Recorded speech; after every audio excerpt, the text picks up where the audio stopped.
नमस्कार बंधुरा आमी आजके मसुरेर डाल और उच्छे दिए এই গরমের উপযোগী খাওয়ার মতো একটা রেসিপি করে দেখাবো। আশা করি এই রেসিপিটা দেখার পর আপনাদের ভালো লাগবে। তো রেসিপিটা করার জন্য দেখতে পাচ্ছেন এখানে আমি কিছু উচ্ছে আর মসুরের ডাল নিয়েছি। এবারে এই উচ্ছেগুলো আমি কেটে নেব। আর এই যে দেখতে পাচ্ছেন মসুরের ডাল, এত ডাল কিন্তু আমার লাগবে না। এখান থেকে আমি ছোট্ট এক বাটি ডাল নিয়ে নিচ্ছি। অন্য একটা বাটিতে দিয়ে খুব ভালো করে ধুয়ে নেব। দেখুন ডাল কিন্তু আমি খুব ভালো করে ধুয়ে নিয়েছি। এখন এই ডালগুলো আমি সেদ্ধ করে নেব। তার জন্য আগে থেকেই গরম জল করতে দিয়েছিলাম। জলটা যখন ভালো করে গরম হয়ে যাবে তখন এই জলের মধ্যে ডালগুলো দিয়ে দিতে হবে। আর ডালগুলো যাতে খুব তাড়াতাড়ি সেদ্ধ হয়ে যায় তার জন্য একটু নুন দিয়ে দিলাম। এবারে এই জলের সঙ্গে ডালগুলো যতক্ষণ না ভালো করে সেদ্ধ হচ্ছে ততক্ষণ কিন্তু সেদ্ধ করে নিতে হবে।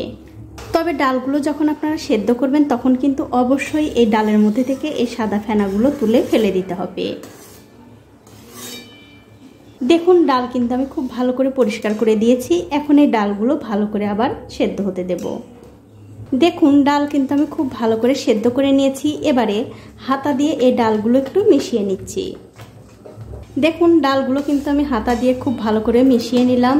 যেহেতু বন্ধুরা ডালটা অনেক ঘন আছে তার জন্য আমি এর মধ্যে দিয়ে দিচ্ছি একটু গরম জল, আর দিয়ে দিলাম কটা কাঁচা লঙ্কা, হাফ চামচ হলুদের গুঁড়ো, আর হাফ চামচ দিয়ে দিলাম জিরার গুঁড়ো। এবারে সব কিছু মিশিয়ে এই ডালটা আরও 8 থেকে 10 মিনিট আমি রান্না করে নেব। দেখুন 10 মিনিট সময় ধরে এই ডাল কিন্তু আমি খুব ভালো করে রান্না করে নিয়েছি। এখন এই ডালে ফোড়ন দেব। তার জন্য আমি এই ডাল অন্য একটা বাটিতে ঢেলে নিচ্ছি। এবারে ওই কড়াইতে দিয়ে দিচ্ছি একটু সাদা তেল। কিছুক্ষণ পর যখন দেখবেন তেলটা ভালো করে গরম হয়ে গেছে তখন কিন্তু বন্ধুরা ডালে ফোড়ন দেওয়ার আগেই ভেজে নিতে হবে সেই উচ্ছেগুলো কেটে নুন আর হলুদ দিয়ে আমি মাখিয়ে রেখেছি। এখন এই উচ্ছেগুলো ভেজে নেব।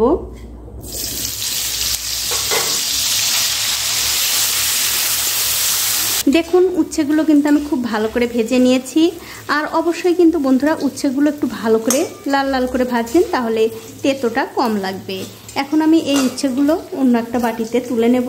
তুলে নেবার পর ওই তেলের মধ্যে দিয়ে দিচ্ছি 2 শুকনো লঙ্কা, 2 তেজপাতা আর একটু 5 ফোড়ন।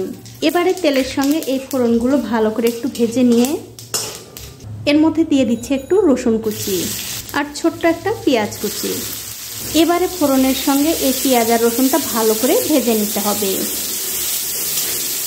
দেখুন পেঁয়াজ রসুন কিন্তু আমি খুব ভালো করে ভেজে নিয়েছি। আর যেসব বন্ধুরা পেঁয়াজ রসুন খান না তারা কিন্তু পেঁয়াজ রসুন বাদ দিয়েও এই ডালটা রান্না করতে পারেন।